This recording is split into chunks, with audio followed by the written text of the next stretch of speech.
Короче, мен ата мен экөөбүз жакшы кино көрүп атабыз. Анан эле кинонун сонун жери башталды. Анан эле мен эмне кыларымды билбей калдым. Атам болсо көрүүнү улантты, а мен болсо эмне кыларымды билбей мына минттим. Точка күйүп кетти, алмаштырыш керек экен. Анаки. Короче, мен жашынакай эле телефон чукулуп отургам, анан атам табек чегирим баштады. Бирок бир убакта спичкасын таппай калды. Мурда мен братандарымды уважать этип, спичка күйгүзгөн привычкам башталды. Анан атам мени дудуш карады, мен дудуш карадым, анан эле Короче, мен базардан телефонумду оңдотуп келип атсам, алдыман бир Кощей чыкты. Негизи ырым-жырым бар эмес беле, карамышка алдыңан өтсө жамандык болот деп. Көрсө бүгүн менин күнүм эмес экенин сездим. Ошо достор. Бирок буга ким ишенбегиле? Бирок бир четинен ишендим.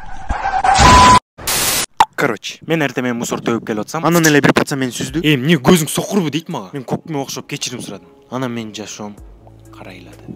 Эмне үчүн мени сүзгөн адамдан кечирим сурадым. Кыйналдым, ичтим. Бирок бул мен үчүн сабак болду. Кайра мусор төккөнгө кеттим, анан кийин жолдо басып баратсам, дагы бирөө сүздү. Байке, кечирип коюңуз дедим. Короче, эрте туруп мен сыртты карасам, ондай бийлер чыга баштады. Только сыртта эле эмес, даже кафелерде да. Ачсан. Дезем эле. Ошентип үйдү көздөй жөнөдүм.